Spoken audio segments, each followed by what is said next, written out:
ما تستدعي ان انت تاخذ قرض علشانها وتدبس نفسك فيه. شو ترد على من يدعي مثل هذا الكلام؟ يعني السفر كم حسب وين مسافر انت يعني. عدل. كم تكلف؟ يعني حسب كم يوم وين تسكن. شهر ونحسب شهر اجازه. تمام. خلي يوميتي في تقريبا 200 دينار. تمام. 100 دينار بنت و100 دينار مصري، كم 6000 دينار. حلو. اوكي 6000 دينار هذه خذها سفر، ولكن اللي ياخذ 40,000 50,000 اقول لك حتى خلال السفر ما خذها الا شيء العزل يا شراء بيت يا مرض الله يكفينا الشر بكم شر او زواج او ومش جاب لي الاخ لا شباب خذ اوكي خذ قرض سفر، خذ قرض سياره، يعني ما يبي يركب سياره لازم اركب سياره، يعني وسيله النقل وسيله الحياه الان السياره.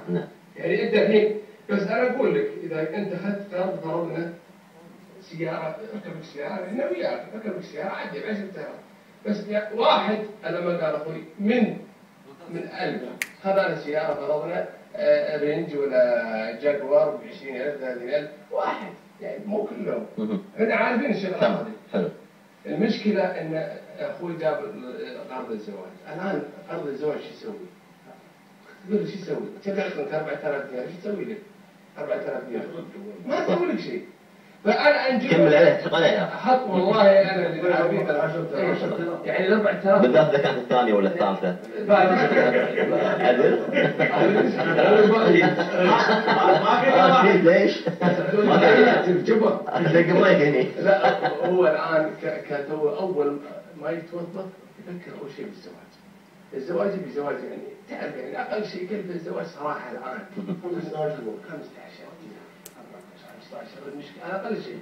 يعني والله هذا الحقيقه والله. زين الحين انا اقول للدوله يا اخي حتى انت تخلي الناس ما يروح او يذهب الى انه ياخذ قرض، يا اخي حط 8,000 4 هبه و4 قسط وافتح مجال 2,000 دينار لا سمح الله اذا كان واحد عنده يبي. مشكله يعني قاسطه عندك الان اي ما عاد تردها يعني زيد قرض الزواج.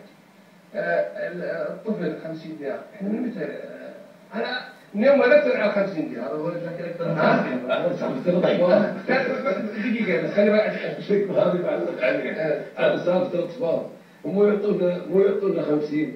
انا قاعد اقول لعيالي ياخذوا 100 وبس يعطوني 100. الله يعطيك العافيه. والله زين تعطيني يوم زين. والله يعطوني 100. الحين من متى تعرف على الوالد ايش رايك تعرف على الوالد؟ لا جد والله هذا ايباد من الايبود هذا اللي ياخذونه لعبه واحده. هذا صحيح. هذا صحيح. هذه يعني لعبه واحده هذا غير كل شهرين 3 غير المطعم اللي يجيك ها. طيب. عندي نقطه هاي جزئيه بس بلا كملها. تفضل. من متى احنا على 50 دينار؟ وين؟ من متى؟ من زمان. من متى يعني 30 تقريبا. لا كانت 30 وزادوها في الثمانينات ل 50. 50 دينار من الثمانينات اظاهر من 81 او 82. زين الحين ابن نسر الحاكمه زادوا كان اول شيء 500 دينار زادوا صار 1000. يعني وين العدل والمساواه؟ في عدل مساواه الحين؟ تمام. حطوا مثل ما عطيتوا عيالكم الشيوخ اعطوا عيال ما نبي مثلهم يستاهلون يبغى ياخذون بس يعطون بعد يعني يحسسون المواطن خوش شويه. زين في شغله ثانيه بدل الايجار من متى 150؟ من متى؟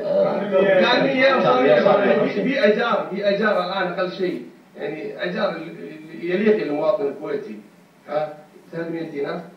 حتى مو المواطن الكويتي. حتى العادي. ليش ما تزيد حتى اللي ما اروح اضطر اني اخذ قرض. تمام. وفي راح ارجع لك ماكو مشكله بس بودي انا لان طولنا على